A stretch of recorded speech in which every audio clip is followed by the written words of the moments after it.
today to talk about setting up meetings and appointments in Outlook. I'm going to encourage all of you strongly to cast aside your paper calendars. It's time to start using Outlook, and it will keep you in good hands in the legal side of our profession, as well as the professional side, in that you will be keeping people on the same page. It will make you more efficient, and it's just an all-around better tool, and it's always saved, it's always there, and it's always backed up. First of all, how do you get to use Outlook? A couple of ways. My favorite is I just keep Outlook in my hotbar right here. That bottom part in your bar, if you look at it right there, it's a very attractive, at least I think, gold 0 for Outlook. And if it's not there, go to your Spotlight search and of course just type in Outlook out, and of course it comes up. You may want to consider keeping it right down there, particularly for your email functions and scheduling tasks. So let's get into Outlook right now. Double click it and there it pops up. Mine automatically comes up to Mail. On the bottom left on this particular version is where you can find the Mail, Calendar, Contacts, Tasks, and of course you can take any personal notes that you need.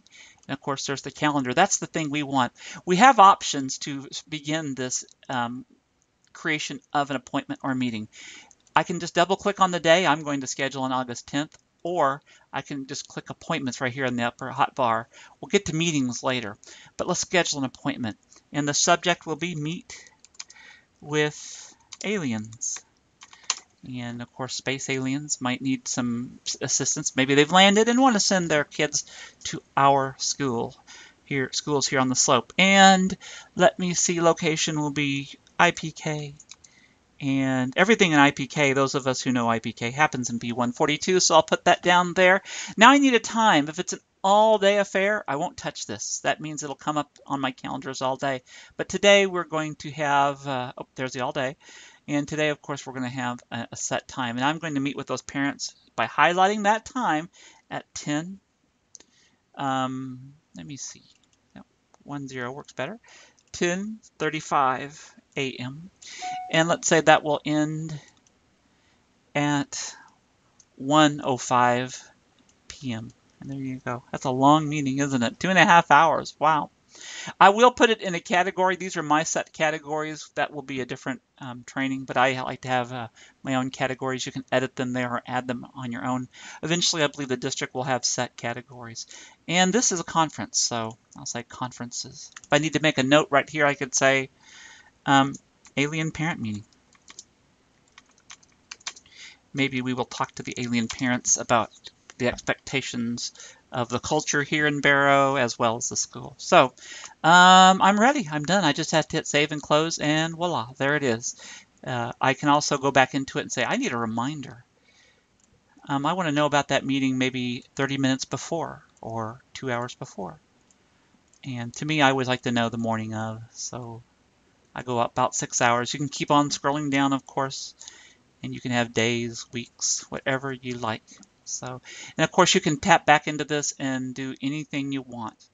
Now let's say that we want to invite somebody to meet with us. All right, so I'm going to hit this invite button, and this goes from a meeting, an appointment, to a meeting. That means I'm going to have another person in with me, and I'm going to send this invitation to my good friend Mr. Bass, Chris Bass, and he's already in here.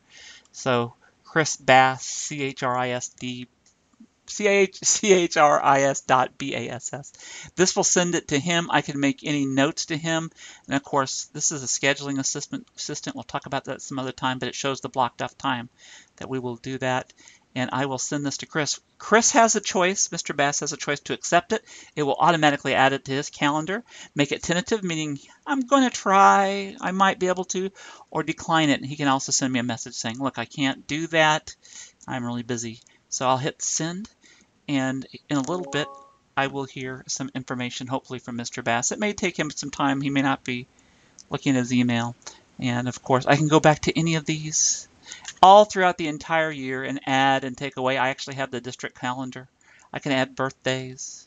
My friend Mr. Calderwood's birthday, and there twice for some reason. I'm going to get rid of it. So I called that up and hit delete, and it's done. Disregarded.